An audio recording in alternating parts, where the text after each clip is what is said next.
Hello friends, मैं doctor Sanjeet. आज हम एक ऐसे शख्स से आपको मिलवाएंगे जिनको ग्रेड 2 का फिस्टुला था।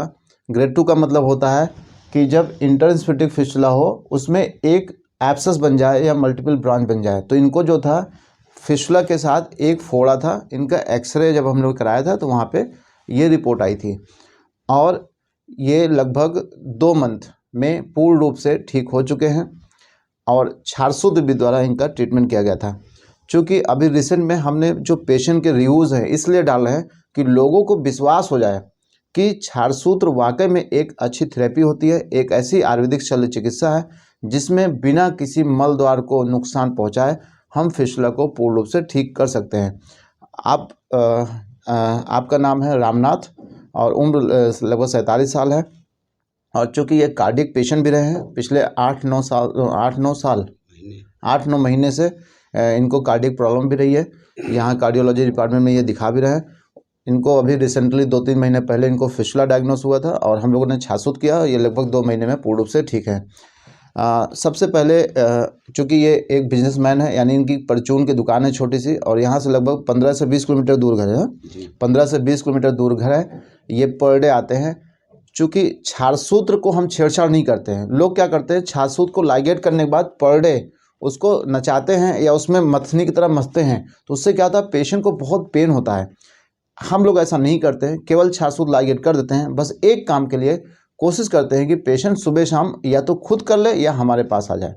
इसमें क्या करते हैं, हम एक सिरिंज में जो हमारी डिस्पोज सिरिंज होती है उसमें हम जायतरी तेल या कोई भी मेट्रोजिल का सोल्यूशन लेते हैं, उसको फिस्टुला के ट्रैक में ऐसे पुश करा देते हैं जिससे हमारा जो ट्रैक है वो पूरा क्लीन हो जाता है और उसमें ना तो पस बनता है ना फॉरेन पार्टिकल रुकता है और हमारा जो अनहेल्दी ग्रेनुलेशन टिश्यूज़ होते हैं या जो वहाँ पे सेल्स की जो डेब्रीज होती हैं वो सब वॉश आउट हो जाती हैं, जिससे फिस्टुला पूर्ण रूप से ठीक हो जाता है। तो आपने जैसे 2 महीने आपने हमारे यहाँ ट्रीटमेंट लिया, छारसूत्र जब कराया था तो क्या आपको दर्द हुआ था या नहीं हुआ था? प्लीज़ अपने एक्सपीरियंस शेयर करिए। इससे ये होता है कि हमारे जो व्यूवर्स हैं, जो लोग देखते हैं, तो उनको एक विश्वास हो जाता है। गेट बंद कर दो या खोल दो। सर दर्द थोड़ा आप बोलिए, कैमरे सामने देख के बताइए जो आपको हुआ था। हाँ, जैसे आप ये बताइए कि जब हम छारसूत्र आपको लाइगेट किए थे, आप जैसे साइकिल चलाते हैं या गाड़ी, क्या चलाते हैं? साइकिल चलाते हैं, गाड़ी चलाते हैं? साइकिल चलाते हैं। तो क्या आपको साइकिल चलाने में कोई समस्या हुई थी? नहीं हुई थी समस्या, साइकिल चलाने में भी नहीं समस्या हुई सर।